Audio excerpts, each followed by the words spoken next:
against the Niners defense. So, Shannon, should Allen have gone #1 overall in the 2018 draft instead of Baker Mayfield? Well, Skip, it's easy to say that now because it looks like he has the best upside. He's the second most athletic quarterback in the draft behind Lamar, but I believe his arm is the best in the draft class. So if you look at it and says that now, but if I were to take, let's just say for the sake of argument, Skip, he went to a Power 5 school. With his tools, there's no question in my mind he's the #1 pick in the draft.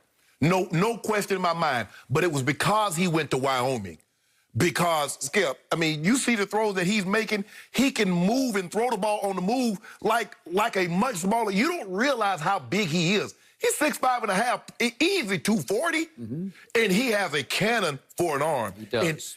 And the thing that you always concern yourself with, Skip, with a guy that has a strong arm is his accuracy. Because sometimes the ball, he's throwing it so hard the ball sails on him and it gets away from him. But he made a throw last night on an end cut, what we call a dagger route, where he threw the ball over Fred Warner. Yeah.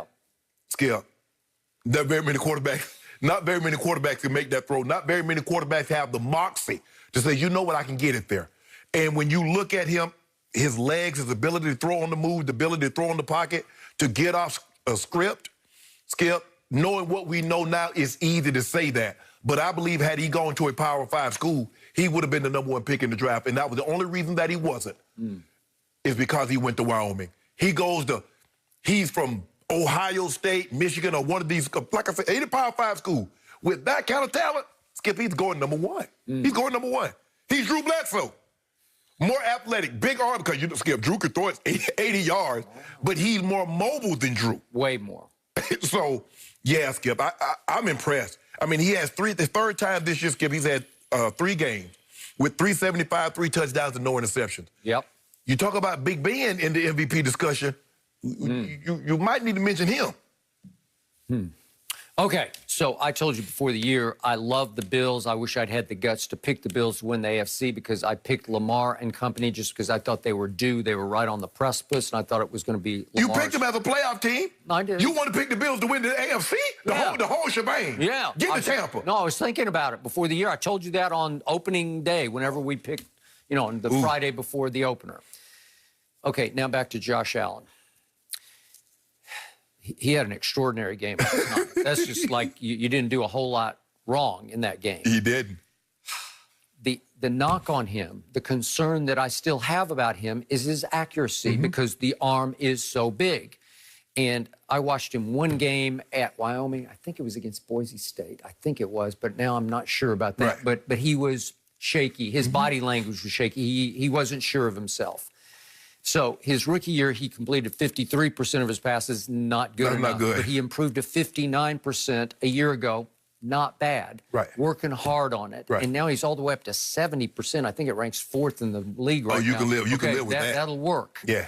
He's had some shaky games this year, but his accuracy has been mostly pretty consistently on target. Right. Okay, so I'm going to give you that.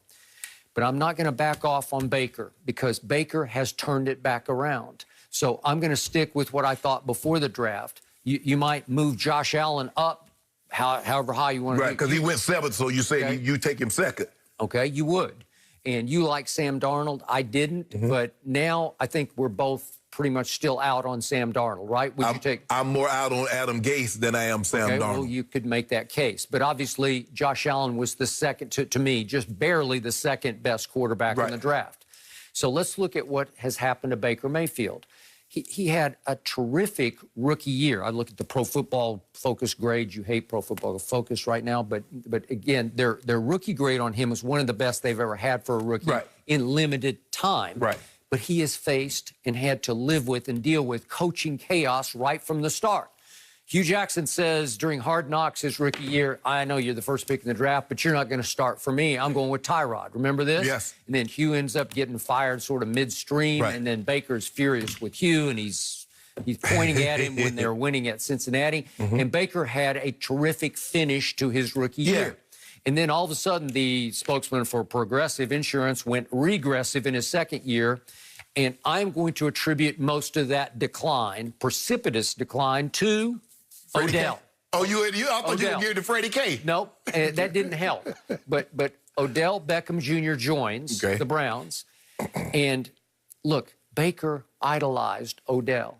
He wanted to kind of be Odell. He wanted to socialize, party with him, and he definitely wanted to make sure that he force-fed him the football during football games to the detriment of the offense. And he started getting so Odell-centric to me that you're like, are you open? No, can I get it to you? And after a while, you can't operate like that because he was so good as a rookie spreading the football, seeing the most. He's more of a first-read quarterback.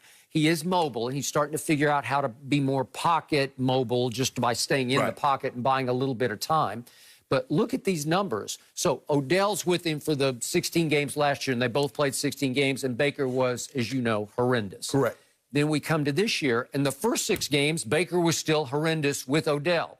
Then I'm knocking on wood for Odell's recovery. I don't wish this upon anybody, but starting after 6 games, in Game 7, the last 6 games that we've seen him play, Odell got hurt early in the Cincinnati game, and Baker took off. So look at these numbers, again, from Pro Football Focus. So his passing grade for the first 6 games was 57.3.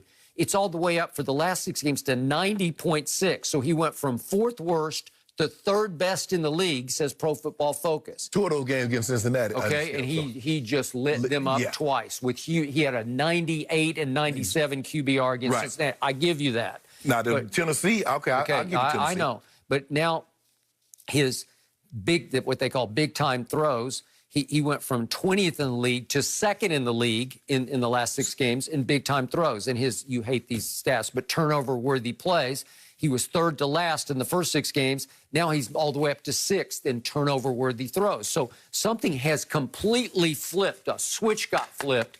No Odell, it clarified. This is no knock on Odell's ability. It's just that they had too much of a good thing because they had Jarvis already. Now Jarvis is clearly the solo primary receiver. The biggest thing that helped Allen is the trade for Stephon Diggs.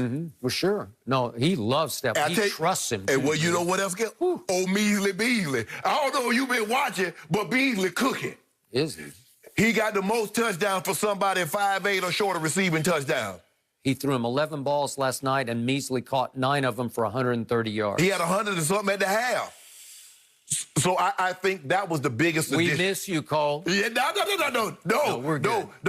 You wanted the guy they got from Green Bay. You was like, oh yeah, give me him. Randall Cobb. Oh, I want. I said, Skip. Measley Beasley. He showed y'all. He said, I just want to go somewhere to show him what I can do. He's got guts, man.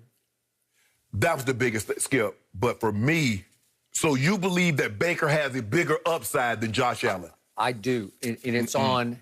It's on intangibles. It's on spark. It's on leadership. It's on, and again, Baker can front run, but he can front run with the best of them. If you give him some momentum, all of a sudden he's doing the drum major up the field, and he can back it up. I saw him do it at Oklahoma. I saw the team just rally around. In fact, what Hugh loved about him was, he said, the first day I went down to scout him at Oklahoma to check him out before his pro day, he walked into their locker room facility and did some weird, like, whistle, and everybody whistled back to him. Said he's like the Pied Piper. Well, he can be. I think he's a stronger leader for a team, which gives him a higher, higher ceiling, I think, to take a team farther than Josh can take it. Yeah, it's going to be hard for me not to see that young man have that C on his chest next year. But Skip, the throws that he made, remember that throw that almost won the game in Arizona to Stephon Diggs?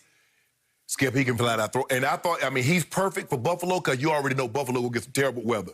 And he got the kind of arm that can negate that weather. Rain, snow, wind, it won't affect him. Hey. And now that he got Diggs. Okay, I got it. All the tangibles are there. The intangibles are there. That man has some magic to him. He does. I don't know, Skip. Yes, I think getting off script, 17 is better than 6. I'll still take 6. I'll go farther with 6 than you can go with 17. Nah, hold on. So you ain't pick Cleveland to go to. You go to think about picking Cleveland to go to the Super Bowl. No, but you thought about picking that guy to go to the Super Bowl. Okay, but I didn't know Odell was going to be out of the picture either. I said it first up, first thing. I first guessed it. It's not a good fit for Baker to have Odell. Well, Josh Allen, Skip, he impressed me. I mean, I've watched him a couple of times this year. It's going to be interesting to see what he do against Coach Belichick the second time around. Okay, but if you watch Josh at Tennessee versus Baker at Tennessee, there's a big difference in those 2 games. Yeah, Tennessee had an off game. Okay. All right, Shannon, I actually want to talk to you about your guy, LeBron, because he actually admitted that Kyrie Irving, he hurt his feelings a little bit. Break down everything the King had to say. Don't go anywhere. No mercy, no mercy.